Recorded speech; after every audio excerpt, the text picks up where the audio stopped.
que a série de mensagens não teria sentido se a gente não lesse, né, todo o capítulo. Então vamos fazer a leitura compartilhada, eu leio um, tu lê outro. Vai ficar da hora. Já? Portanto, você que julga os outros é indesculpável, pois está condenando a si mesmo naquilo em que julga, visto que você que julga pratica as mesmas coisas. Sabemos que o juízo de Deus contra os que praticam tais coisas é conforme a verdade.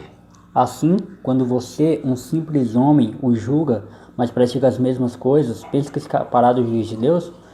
Ou será que você despreza as riquezas da sua bondade, tolerância e paciência, não reconhecendo que a bondade de Deus o leva ao arrependimento? Contudo, por causa da sua teimosia e do seu coração obstinado, você está acumulando ira contra si mesmo, para o dia da ira de Deus, quando se revelará o seu justo julgamento. Deus retribuirá a cada um conforme o seu procedimento. Ele dará vida eterna aos que, persistindo em fazer o bem, buscam glória, honra e imortalidade.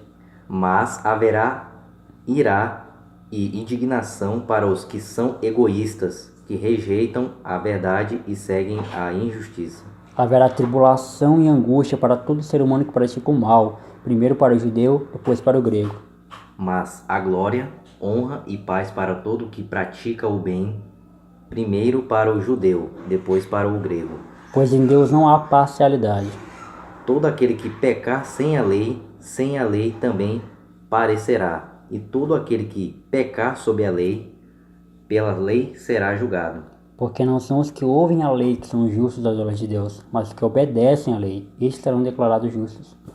De fato, quando os gentios que não têm a lei praticam naturalmente o que ela ordena, tornam-se lei para si mesmos, embora não possuam a lei. Pois mostram que as exigências da lei estão gravadas em seus corações. Disso dão testemunho também a consciência e os pensamentos deles, ora acusando-os, ora defendendo-os.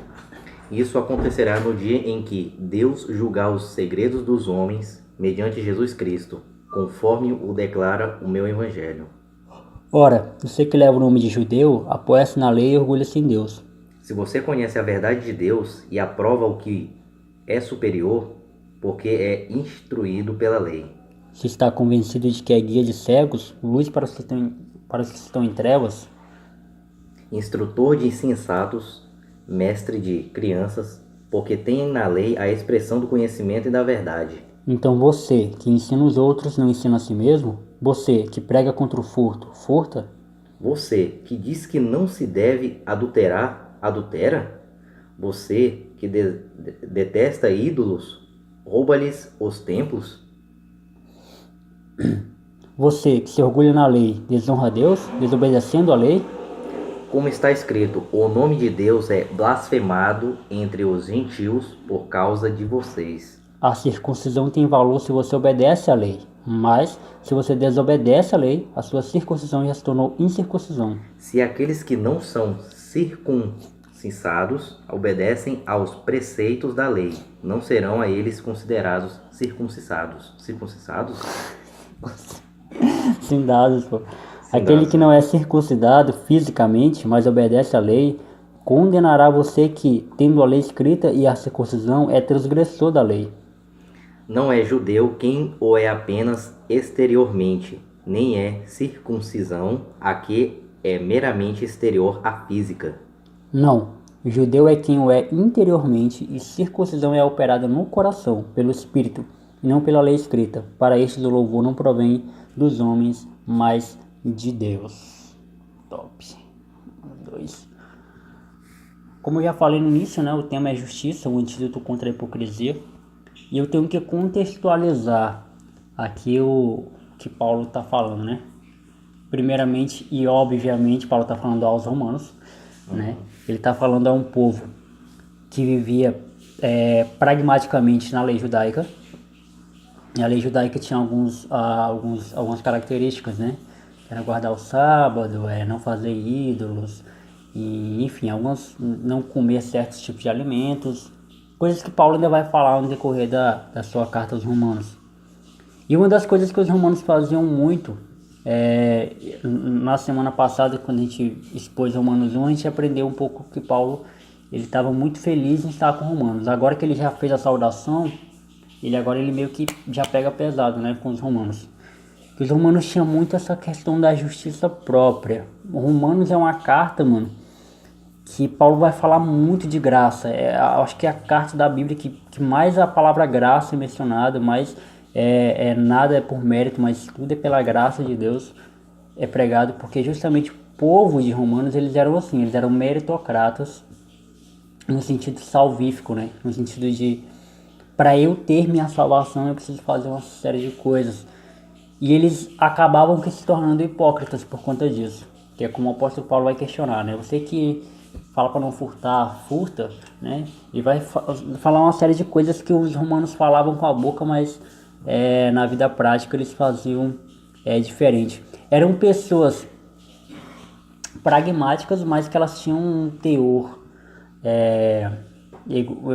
de ego, né? Muito exacerbado. E o versículo 1 e o versículo 2 já é característico, né? Ele deixa claro que qualquer julgamento baseado em nós mesmos é falho e mentiroso. Qualquer julgamento que eu faço, que ela parte de mim, como referência, já é falho e mentiroso. Se não for os dois, mais uma das coisas pode ser verdadeiro, mas é falho. Ou às vezes pode ser... não pode ser falho, pode ser algo positivo, mas é mentiroso. Não tem como escapar. E aí eu já lhe respondo por quê, se você me acompanhar no versículo 1 e 2. Leia pra gente, versículo 1 e 2.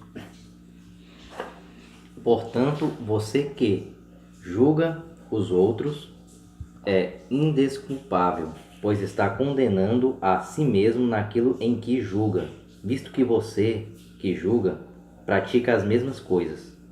Versículo 2.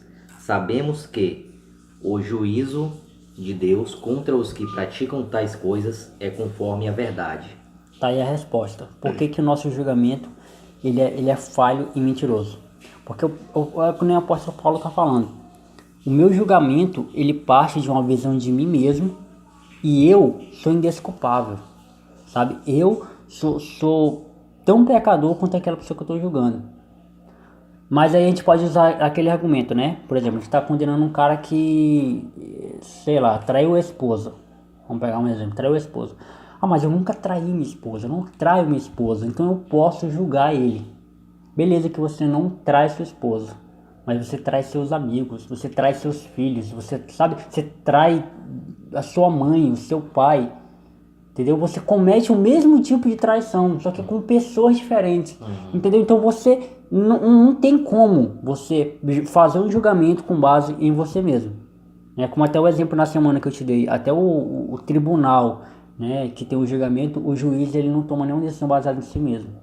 Se qualquer julgamento que o juiz tomar baseado em si mesmo, tá errado. Ele precisa de advogado, precisa de testemunha, ele precisa de falas e mais falas, ele precisa de arquivos e mais arquivos, de processo e mais processo, para poder então chegar num consenso que fique perto da verdade, né? Que até a verdade em si, que até o fato em si não tem como ser noticiado, porque um tá tentando falar uma coisa, o outro tá tentando falar outra. Então, gente, diante de Deus nós somos dessa mesma forma. Diante de Deus a gente vai falar que a gente estava num momento de estresse, a gente não queria falar aquilo, mas a gente falou, a gente não queria dizer com aquelas palavras, mas soltou. Diante de Deus a gente vai querer se desculpar de qualquer forma. O apóstolo Paulo lembra a gente no versículo 2. O juízo de Deus contra os que praticam tais coisas é conforme a verdade. Ou seja, diante dele, mano, não tem essa desculpa. Diante de Deus não tem essa moral travestida de desculpa, sabe? Eu não queria dizer aquilo, eu acabei que ofendendo, eu acabei que dizendo. Diante de Deus não tem como, porque Ele é a verdade e Ele conhece nosso coração. Ele sabe qual foi a nossa intenção ao falar aquilo. Ele sabe qual foi a nossa intenção em dizer aquilo. E o povo de Romanos, por mais que eles ainda vão se tornar um grande povo de Deus, na princípio o povo de Romanos era um povo que muito difícil de ser tratado, né? Justamente porque eles tinham essa religiosidade muito grande. Olha o que Calvino vai dizer sobre esses versículos. Este reproche é dirigido aos hipócritas que atraíam a atenção com suas exibições de santidade externa e ainda imaginavam que eram aceitos por Deus, como se lhe houvesse oferecido plena satisfação. Ou seja, a santidade externa que Calvino tá, esse termo é ótimo. Santidade externa que Calvino está se referindo é justamente a lei, sabe? É você seguir esse pragmatismo religioso que até hoje existe, né? Você é cristão agora, beleza, você não pode mais beber, você não pode mais ouvir música secular, você não pode mais mentir, você não pode mais falar palavrão, enfim, um corpo de regras a seguir, né? E isso, mano, a certo ponto é algo legal, é algo bonito, né? Uma pessoa que é crente, né? Tal, a roupa que ela veste, comportada, enfim. Mas isso aí é externo.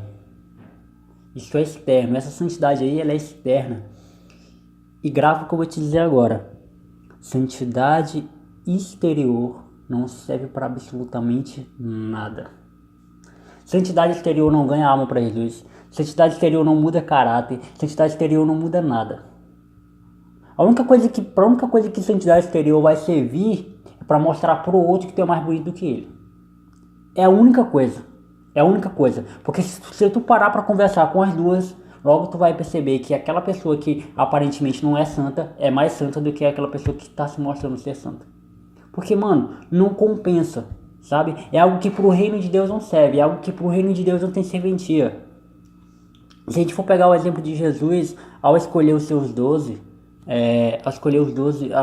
que um ajudar ele no evangelismo, ele não pega ninguém santo, sabe? Ele não pega ninguém puro. Ele poderia ter pegado um rabino, né, judaico. Ele poderia ter pegado um rabino, um doutor, um médico. Ele poderia ter pegado um soldado romano da época, mas não.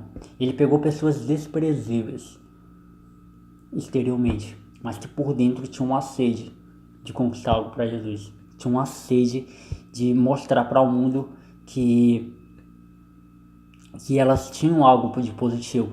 E isso, cara, eu nem ia me prolongar nesses dois versículos, mas eu acabei que lembrando de algumas coisas.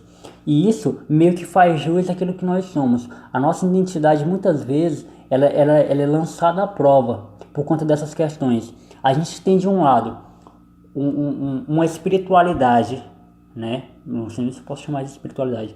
Enfim, nós temos uma espiritualidade travestida de regras, e por outro lado, nós temos uma espiritualidade baseada em Cristo.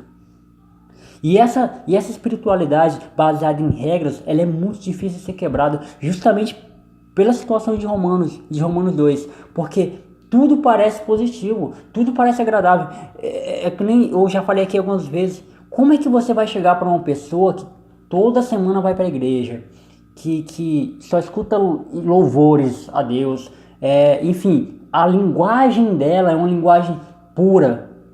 Como é que você vai chegar para essa pessoa e dizer que ela não é crente? Não tem como. Não tem como. Ela tá escancarado ali, a pessoa não sente um nada diante dela. Mas isso aí para Deus não é suficiente. Né? Não é suficiente. E aí onde entra o apóstolo Paulo nessa questão. O juízo de Deus, ele é baseado na verdade e não em dogmas.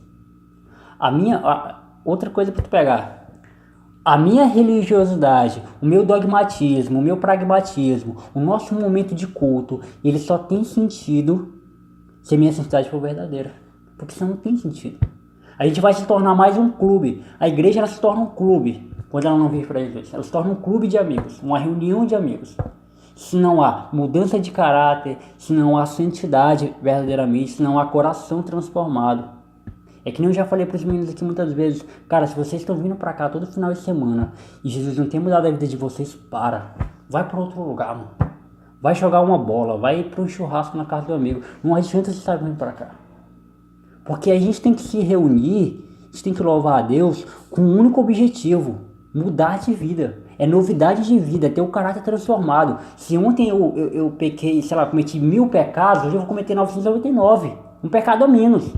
Sabe? E assim, caminhar com Cristo é isso. Caminhar com Cristo é essa realidade. É eu compreender que não são os meus méritos, que não são as minhas roupas bonitas, que não são a minha expressão que vai convencer Jesus, mas é o meu coração. É o meu coração que tem que estar entregue a Ele. Parece um papo clichê falar disso, e tem muita gente que até brinca, né? Mas Jesus não é açougueiro para querer o coração, enfim. Só que, mano, a questão não é essa. A questão é que a mudança, todas as mudanças que Jesus faz na vida de alguém, ela é do interior para fora. Não tem como haver mudança de fora para dentro. Não tem como haver essa mudança. Né? Não é de pirona que você toma pela boca e a tua dor de cabeça passa. Né? Você tá com dor na unha, você toma de pirona e passa a dor na unha. Não é assim. O sentido não é esse. O sentido é que Jesus, ele não havia sentido Jesus não querer tratar o coração, não havia sentido ele trocar o nosso coração de pedra por um coração de carne. Que é o que ele faz. É a primeira cirurgia que Deus faz na nossa vida, é essa. Coloca um coração sensível ao ouvir sua voz. E aí a gente entende os motivos que o próprio apóstolo Paulo vai falar mais lá na frente em Romanos, né? Que é por conta da nossa depravação, por conta do nosso pecado. Lê pra gente aí, Brito, do 3 ao 5. Assim, quando você, um simples homem, os julga, mas pratica as mesmas coisas, pensa que escapará do juízo de Deus? Ou será que você despreza as riquezas da sua bondade, tolerância e paciência, não reconhecendo que a bondade de Deus o que leva ao arrependimento? Contudo, por causa da sua teimosia e do seu coração obstinado, você está acumulando ira contra si mesmo, para o dia da ira de Deus, quando se revelará o seu justo julgamento. Seu justo julgamento. Essa frase aí é top. Cara, o nosso julgamento, ele apenas destrói. Isso é interessante demais. Nosso julgamento, ele apenas destrói. E o que eu tô querendo dizer com isso? É que, ao contrário, diferente do julgamento de Deus, nosso julgamento ele não tem um poder de construção. Ele apenas destrói. Né? Tem aquelas pessoas, né, que falam sobre uma crítica construtiva. Há uma diferença entre crítica construtiva e julgamento. E eu vou ensinar para vocês agora a diferença dessas duas coisas. Julgamento é quando, com base em alguma coisa, que pode ser um fato ou não, com base em alguma coisa, eu tomo a prerrogativa de que aquilo é verdade e bato meu martelo. Isso é julgamento. Exemplo. Certo dia eu estava jogando bola e eu me estressei com o Giovanni e soltei um palavrão e... Poxa. Isso aí que é crítica? Julgamento. Isso é julgamento. O cara não me conhece, ele tirou ele afirmou uma coisa por algo daqui que ele viu de mim. Sabe? Por um texto do que ele viu de mim, ele tomou o julgamento do que eu sou. Crítica construtiva. Vamos pegar esse mesmo exemplo. Tava jogando bola, me estressei com o Giovanni. Caramba, o cara tá estressado. Ou seja, ele não julgou. Ele falou que naquele momento eu estava estressado. Entendeu? Foi uma crítica construtiva. O nosso julgamento, ele não tem essa construção. Ele apenas destrói. Ele apenas acaba. Ele apenas desconstrói. Né? Ele apenas diz o que está errado. Ele apenas acaba. Ele apenas diminui. Esse é o julgamento. A mesma coisa dos nossos tribunais. O juiz só bate o martelo e diz a sentença. É esse o julgamento. Pá, condenado a 3 anos de prisão, regime fechado. Só. Ele não constrói nada. Não constrói nada. Apenas, pô. E Deus não. Deus é o contrário. O julgamento de Deus, ele desconstrói e constrói algo novo. Ele constrói algo em cima. Deus nunca vai julgar alguém sem dar um destino para ele. Né? Sem nunca... Eu gosto de usar muito o exemplo da prostituta lá, quando a prostituta seria apedrejada. Jesus fala, vai e não peques mais. Ou seja, ele não condenou ela, né, mas ele fez um julgamento. Ele sabia que ela estava errada, ele sabia que ela merecia o apedrejamento, mas ele não fez isso. Muito pelo contrário, ele parou isso. Aí ele fez uma crítica construtiva, vai e não peques mais. Eu tenho certeza que aquela mulher nunca mais cometeu o mesmo pecado, porque ela sempre lembrou do homem que salvou a vida dela. E Jesus tem essa função, cara. Jesus ele é isso. Ele é o salvador de nossas vidas. E então, uma coisa que eu refleti muito durante essa semana, quando eu ia trabalhar, quando eu voltava do trabalho, eu ficava muito refletindo. Cara, Jesus, ele foi o nosso salvador, mas ele ainda continua sendo o nosso salvador. Porque todos os dias ele fica nos salvando de várias coisas que a gente pode vacilar.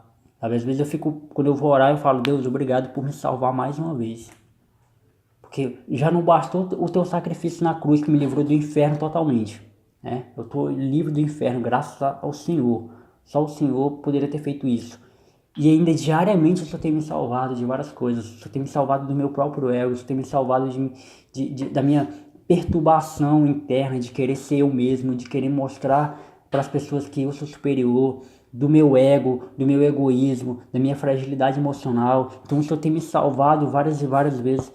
E Deus, Ele constrói isso em nós, né? Ele muitas vezes vai nos ensinar que é muito mais importante eu aprender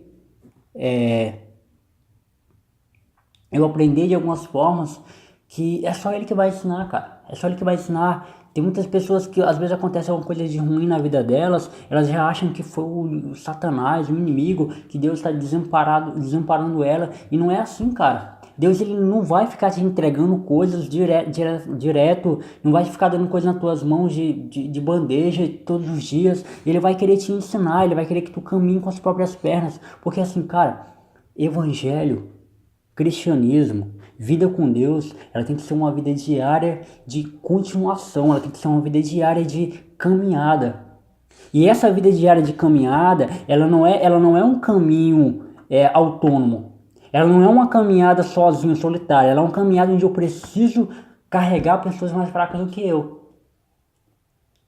Eu preciso caminhar, ajudar as pessoas mais fracas do que eu. Não existe ninguém, como Calvino nos ensina mesmo nesse livro, não existe ninguém tão inútil no evangelho que não possa ajudar alguém. Não existe. Por mais inútil que você seja, você ainda pode ajudar no reino de Deus. Deus, ele não chama pessoas inúteis para ficar inútil no reino. Você poderia ser inútil no mundo, mas com Deus você tem utilidade. Você tem utilidade, nem que seja para ensinar para a gente por que a água é incolor, mas você vai estar aqui, né? No reino de Deus você é peça fundamental. Se Deus te chamou, você é uma peça fundamental. E o que eu falei na semana passada, eu vou repetir agora. Todas as pessoas que reconheceram o evangelho, elas têm que ter um espírito dentro de si de querer mudar o mundo. O evangelho, ele tem a função didática, ele tem a função quase que irrecusável de mudança de mundo. Por que, Jonathan, tá falando isso? Porque Jesus falou, ide por todo mundo e pregar o evangelho. E evangelho muda caráter. E caráter muda pessoas. E pessoas mudam o mundo. É lógico isso. É só seguir a lógica. Então eu tenho que ter o espírito dentro de mim de querer mudar o mundo. Se eu vejo alguém com fome, eu tenho que alimentá-lo. Se eu vejo alguém com sede, eu tenho que dar água. Se eu vejo alguém passando necessidade, eu tenho que ajudá-lo. Se eu vejo alguém com uma dificuldade, eu tenho que ajudá-lo. Se eu vejo alguém que tá precisando de ajuda, eu tenho que ajudá-lo. Mesmo que a minha fragilidade seja do tamanho da dela. Mas eu tenho que ajudá-lo. E é assim que a gente vai mudar o mundo. É assim que a gente vai deixar o mundo mais acessível para que o evangelho seja pregado. Então, esse nosso julgamento, cara, e eu vou já abrir aqui um parênteses. Primeiro eu vou ler o comentário de Calvino aqui. O argumento do apóstolo procede do menor para o maior. Se nossos pecados se acham sujeitos ao juízo dos homens, muito mais estarão sujeitos ao juízo de Deus, que é a única verdade no juízo de todos, que é o único verdadeiro no juízo de todos. Vou escrever alguma coisa errada aqui que não está encaixando. Mas enfim, o que Calvino está dizendo é o seguinte: se nossos pecados se acham sujeitos ao juízo dos homens, ou seja, se nós cometemos erros que os homens podem julgar, quanto mais Deus pode julgar também. E a questão é o seguinte, como o Calvino está falando, do menor para o maior, né? Da menor instância para o maior, que é Cristo, né? E nós estamos sujeitos diariamente a vários olhares, né? Várias pessoas podem ter interpretações diferentes de você mesmo. E é como eu sempre digo, cara, não deixe que as pessoas digam quem você é. Quem você é, só Jesus e você mesmo pode dizer. Nenhuma outra pessoa, seu pai, sua mãe não pode dizer quem você é. O máximo que eles podem ter é opiniões sobre você. Agora, dizer quem você é, nunca. Nunca. Né? Às vezes eu até brinco quando alguém fala que, sei lá, Jonathan é muito mal, tu é agressivo. Eu falo, não, querido, eu sou pior. Eu sou pior, você não sabe o quanto que eu sou ruim. Eu sou tão ruim, mas eu sou ruim ao extremo, que se você me conhecesse verdadeiramente, você nem estava falando comigo, de tão ruim que eu sou. Ou seja, eu não deixo que as pessoas fiquem dizendo quem eu sou, porque elas não me conhecem. Não deixem que as pessoas digam quem você é, porque elas não te conhecem. O máximo que elas podem ter sobre você são opiniões baseadas em alguma coisa. Só. O máximo. O máximo. Nem aquele seu melhor amigo, ele pode dizer quem você é. Porque a sua identidade, ela foi comprada por Cristo. A sua identidade quem diz é Ele. A sua identidade quem trata é Ele. Amém? Porque, cara, esse julgamento aí, apressado, esse julgamento aí cheio de mágoa, esse julgamento aí eu sou tão bosta como o cara que eu vou julgar, mas por eu não ter capacidade, por eu não ser homem e mulher suficiente, eu vou julgar ele porque eu não consigo me julgar. Eu não consigo olhar pro espelho e dizer que eu sou pecador, então eu vou julgar o fulano, então eu vou julgar o ciclano. Eu não tô falando aqui, gente, de crimes, tá? Que isso aí é uma outra esfera da sociedade, eu tô falando aqui de pecado. Que também pode ser crime, né? Mas tô falando aqui de pecado. Falando de pessoas que têm pecados diários, pessoas que precisam ser tratadas e não julgadas, e que elas são diariamente, elas são consequentemente julgadas, né? Eu convivi durante muito tempo na igreja, e eu era líder de jovem, né? Eu tive uma menina no meu grupo de jovens que ela tinha problemas de relacionamento, né? Enfim, ela tinha alguns problemas de relacionamento, ela ficava com um, na semana tava ficando com o outro, na semana ficava com o outro. E tu sabe o que acontece, né, quando uma garota ou uma mulher faz isso, né? Ou seja, um homem pode, a mulher não pode, né? E já é logo chamada daqueles nomes que a gente já conhece. E isso chegou nos meus ouvidos, né? Eu como líder de jovens, chegou nos meus ouvidos e eu fui o primeiro a tomar providência. E eu peguei e falei, a partir de hoje, qualquer ai, qualquer ui, qualquer acento que eu ouvi dentro dessa igreja em relação a essa menina, eu chamei ela lá na frente, a essa menina, eu vou levar para ter uma conversa com o pastor, tá? Não quero, não aceito. Porque quem vocês são? Sabe? Quem vocês são? Eu vou fechar isso aqui. Eu vou mandar o pastor ir para casa e cada um vem aqui pregar. Cada um vem aqui ensinar como ser perfeito. Porque essa é a impressão que vocês estão me dando. Sabe? Porque a menina comete certos tipos de pecados, que são pecados públicos, e vocês não cometem, vocês se acham no direito de tomar um julgamento com a garota. E hoje a menina está casada, feliz, linda, tá terminando a faculdade dela agora, e os outros caras estão por aí ainda no mundão. Cara, julgamento, ele apenas destrói não só quem tá julgando, não só a pessoa que ele tá julgando, mas a si mesmo. A si mesmo. Porque de tanto ele ficar olhando pro outro, apontando o dedo pro outro, ele esquece que a vida dele precisa ser cuidada. Ele esquece que a vida dele precisa ser cuidada. E existe uma coisa que eu acho até interessante, né? Que é em relação a quando a gente fala, para de cuidar da vida dos outros e cuida da sua vida. Eu acho que a expressão deveria ser um pouco diferente, né? Para de querer tomar conta da vida do outro e tomar conta da tua vida. Essa deveria ser a expressão melhor, porque cuidado é algo positivo, é algo bom, né? Cuidado é algo de mãe para filha, é algo de esposo para esposa. Você tem cuidado com seu filho para ele não se machucar. Então o evangelho ele nos chama para cuidar de vidas que estão em pecado, de vidas que precisam de abraço, de vidas que precisam ser ter os seus pecados confrontados, sim, mas ter os seus pecados cuidados. Só assim a gente vai chegar à unidade de Cristo, só assim, né? E foi assim, conforme esse tratamento que eu tive, conversando com ela, foi que ela foi se libertando desses vícios que ela tinha. Então, cara, a gente tem uma impressão, a gente tem uma mania ridícula de querer equiparar pecados, né? Que o pecado de fulano é maior do que o pecado de ciclano, né? Que o homossexualismo é um pecado maior do que o da mentira, sendo que para Deus não existe isso. Existem consequências de pecados maiores do que os outros, porque, sei lá, um pecado público tem muito mais consequências do que um pecado privado, né? Ou seja, o pecado do homossexualismo tem muito mais consequências do que o da masturbação, porque eu me masturbo dentro do quarto, né? Em quatro paredes. O homossexualismo não, tá exposto, o cara é gay mesmo, tá exposto. Mas, mano, quem te disse que o cara é mais pecador do que você? Quem te disse isso? Você é tão merecedor do inferno quanto ele. Tão merecedor do inferno quanto ele. Porque a impressão... E essa é a mesma opinião que os romanos tinham. Os romanos achavam que, por eles estarem cumprindo certos dogmas religiosos, eles, pronto, estavam com o céu ganho. Um passo no céu. Né? Aquela música lá, bati na porta do céu. Não tava nem batendo, já tava lá no céu. Tá só esperando a hora de morrer e já acordar lá com Deus. E não é assim, cara. Não é assim. Eles têm que lembrar que evangelho é caminhada, que evangelho é construção, que evangelho é uma coisa interessante. O evangelho, ele é um caminho para o céu, mas ele é um caminho que eu trilho com os meus irmãos. Porque eu não vejo sentido eu ir para o céu e os meus irmãos não irem. Eu não acho legal isso, e isso me dói o coração. Eu queria que todos os meus amigos fossem para o céu junto comigo. Eu quero salvar o máximo deles. O tanto que eu puder salvar. E isso, cara, é cuidar de vidas. Isso é cuidar de vidas. Isso é confrontar o pecado do outro, é abraçá-lo, é estar com eles o tanto que puder. Por exemplo, nesse final de semana, a gente fez 2 adoração livre para poder te encaixar. Encaixar o Brito, poder encaixar todo mundo.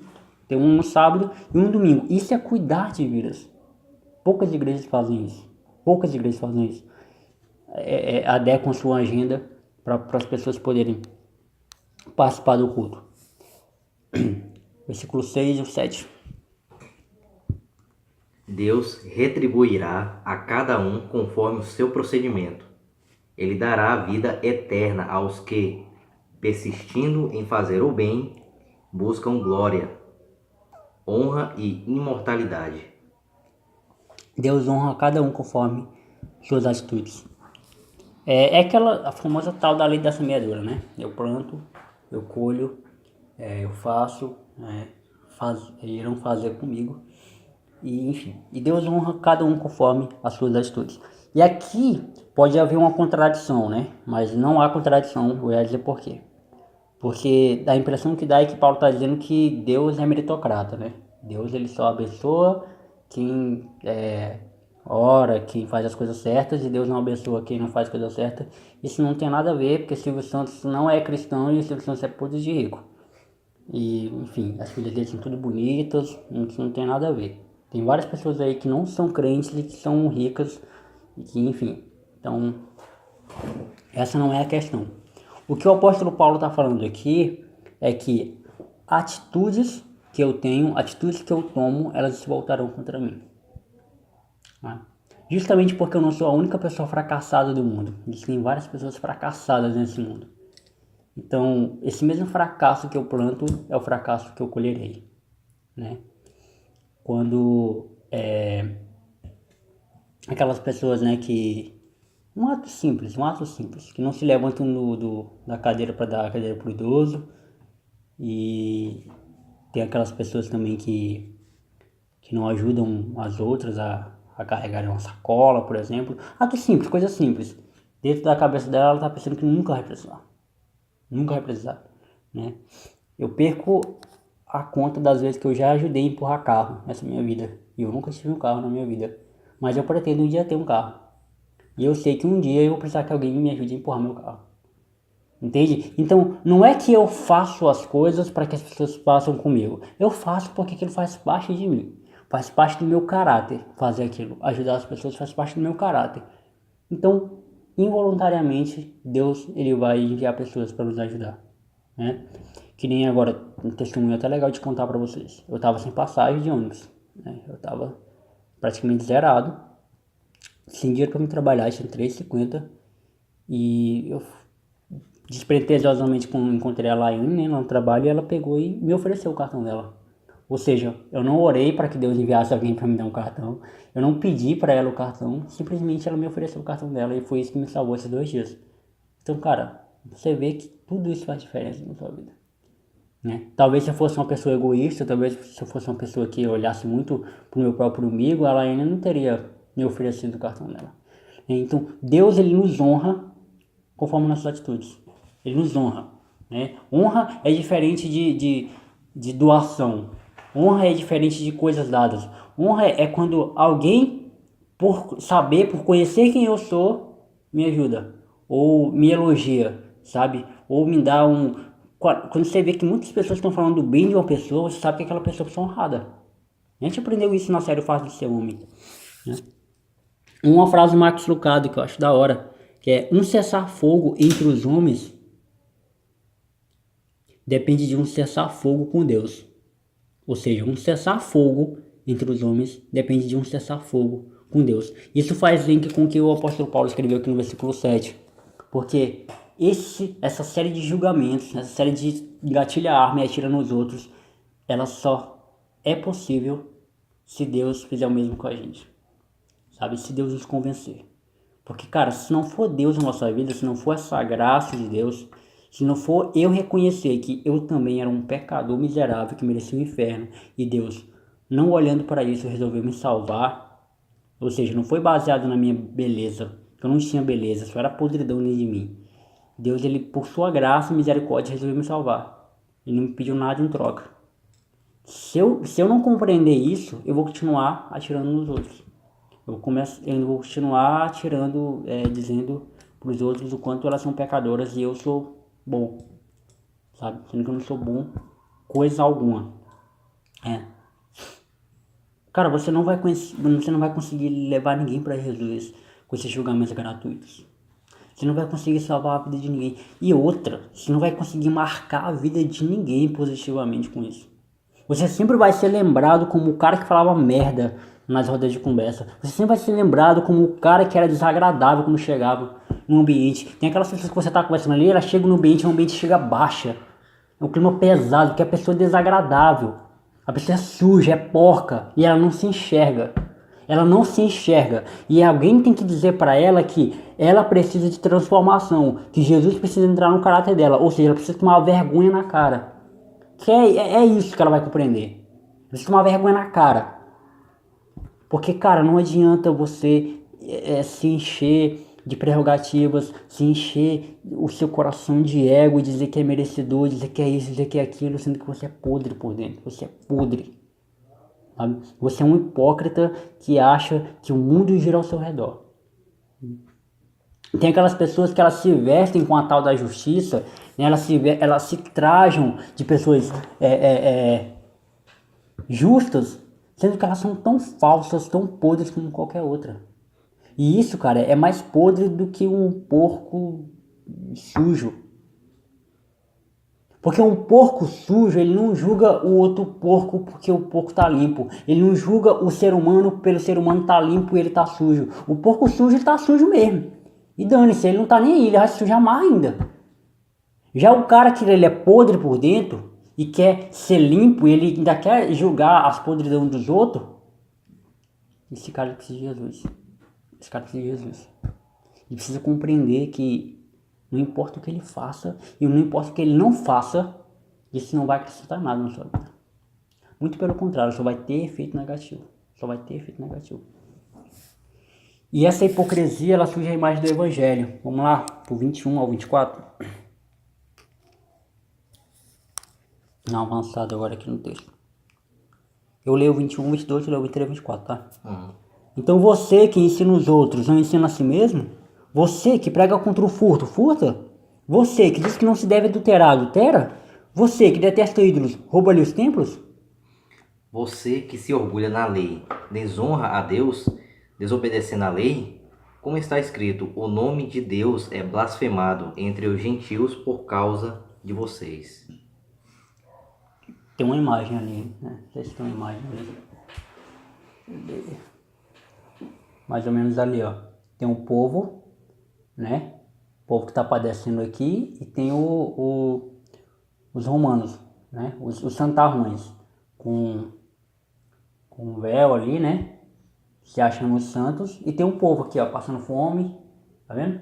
O povo aqui orando, o pão ali, ó, mesa farta, e o povo aqui tentando chegar perto, e eles não deixando porque são pessoas, né? Aos olhos deles são pessoas que não merecem. Né? Aqui tem um exemplo. Aqui tem um exemplo clássico. O cara pé do cara e o povo aqui, ó. O povo aqui. E o evangelho, ele tem sido blasfemado, ele tem sido usado como piadas em teatros por aí, por conta de pessoas que se acham santas, por conta de pessoas que são muito rápidas ao julgar, muito rápidas ao se irar. Aconteceu um caso no passado com a cantora gospel, né, Daniela Araújo.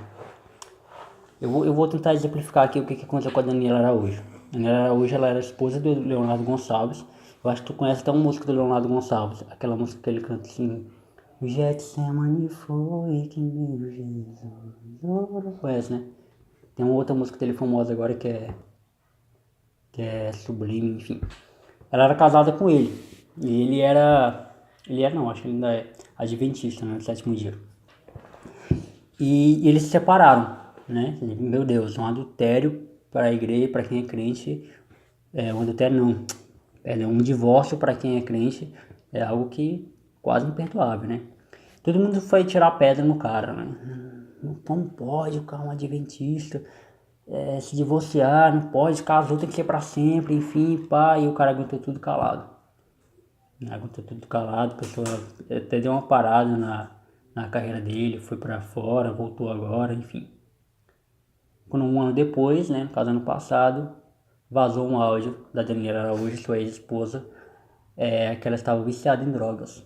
Né? Tem um áudio dela que o namorado dela da época, ou seja, ela estava totalmente desconcertada, né? Tava morando com um cara sem ser casada e tava fumando droga, viciada em maconha, pedindo para ele dar a droga para ela e ele não queria dar, enfim. E ela passou um tempo. E é claro, chegou um monte de gente para julgar ela nas redes sociais, né? Me pediram para eu me posicionar e eu falei, mano, eu não vou me posicionar em relação a isso, porque ela precisa de ajuda, sinceramente. Agora, eu não tô dizendo que ela precisa de ajuda, sim, ela precisa ser cuidada, tá. Agora, o que não dá para aceitar é como uma pessoa que ela é cantora, ela tem influência no meio gospel, né? Ela canta. Mano, eu sou fã demais dela. Ela canta bem, tem muitas músicas lindas. Era uma das únicas pessoas do meio gospel que eu ouvia. E eu ouço até hoje, não. Isso aí não vai fazer que eu pare de ver ela, não. E eu ouço até hoje, porque ela tem muita música boa. E ela continuar fazendo show, ela continuar, sabe, cantando essas coisas. Sinto que ela não vive essas coisas. Entendeu? Então a minha indignação foi essa. Se você tem pecado, meu irmão, se você tem pecado, você tá vendo que os seus pecados eles são públicos, porque fumar maconha é um pecado público, né? Ou você vai se isolar, sei lá, e todo mundo percebe a cara de um maconheiro, né? Sabe, a gente conhece muito bem, a gente conhece alguns maconheiros, a gente sabe como é que eles são diariamente. E você continua fazendo shows, indo para igrejas, cantando em evento gospel, sabe? Você continua com essas duas caras, né? No meu privado eu fumo maconha e no meu público eu canto para Jesus. Não faz sentido. Você para uma coisa e vai tratar a outra. E quando você estiver tratado, você volta a fazer aquela coisa. Essas pessoas aqui, essas pessoas aí que pregam o evangelho, elas não sabem o que é isso. Elas não sabem o que é tratar pecado. Tem aquelas pessoas que conhecem Jesus hoje, amanhã as pessoas já estão, sei lá, pastores. Mas não é assim. Há um processo diante de Deus que ele precisa ser respeitado. Ah, Jonathan, mas tu não acredita que Jesus pode mudar alguém do dia para noite? Mano, eu acredito que Jesus possa começar um processo de transformação do dia para noite. Isso aí eu acredito. É óbvio. Mas nenhum viciado em maconha, nenhum viciado em droga ficou viciado de um dia para noite. Nenhum. Tem todo um processo até ele chegar ao vício. A mesma coisa é transformação para Deus. Tem todo um processo, meu irmão. Você vai ter que deixar os seus pecados. Você vai ter que reconhecer o que é o evangelho. Você vai ter que se reconhecer que você é pecador. Você vai ser Jesus. Você vai ter que começar a aprender a orar. Você vai começar a aprender a ler a Bíblia. Você vai, sabe, é todo um processo até você... Não, agora pronto. Estou preparado para ajudar pessoas a pregar o evangelho, enfim. E o evangelho, o nome de Deus, ele tem estado em bocas sujas. Ele tem sido visto hoje como chacota por gente que não conhece, por conta dessas pessoas que se posam de santarrões. Né? O que as pessoas lá fora vão pensar? Ah, essa igreja aí que eu vou? Para esses crentes aí que eu vou? Crente que fuma maconha? Eu vou nada. Prefiro ficar aqui mesmo, adorando meu Deus em casa. Sabe, o evangelho é sujo. O evangelho... Tem o tal do Malafaia lá que vai pra TV e fala absurdos. Para essa igreja aí que eu vou? Esse que é o crente? E suja, cara, suja a nossa imagem. Suja a nossa imagem. Com que cara que você vai chegar pro perdido e vai dizer pra ele que Jesus transforma, que Jesus muda vidas? A primeira coisa que o cara vai lembrar é o Jesus do Malafaia, é o Jesus da Daniela Araújo. Esse Jesus aí, quero não. Entende? E até você dizer pra eles que, não, gente, é porque não é assim e tal, o cara já tem te mandado embora. Né? Em outra frase do Calvino, a não ser que tomemos muito cuidado, a lei se voltará contra nós, nesse presente tempo. De fato, o mesmo pode aplicar-se a muitos que se gabam de algum conhecimento extraordinário do Evangelho, e todavia se entregam a toda sorte de devassidão, como se o Evangelho não fosse a norma de vida. Outra frase que Calvino cita, norma de vida. O que o Evangelho é? Norma de vida. O Evangelho, um resumo básico. O Evangelho, ele é Deus. O Evangelho, ele é um agente de transformação. Ele é um agente de transformação. O Evangelho, diferente de dogmatismo, diferente de pragmatismo religioso, o Evangelho, ele é para a vida. Ele não é para momentos da vida. Jonathan, me ajuda a compreender. Já. Leitura da Bíblia são para momentos da vida. Oração, momentos da vida. Entendeu? Evangelho não. Evangelho, ele é para a vida. Viu como faz toda a diferença? E eu não estou dizendo que o Evangelho não envolva oração e não envolva a leitura da Bíblia. Envolve também. Só que eles não são agentes de transformação. A agente de transformação é Jesus. Jesus, ele para diante de você. Imagina aí, vamos imaginar aqui a situação de um carro desgovernado. Você está dentro do seu carro desgovernado e você acelera 1000 por hora.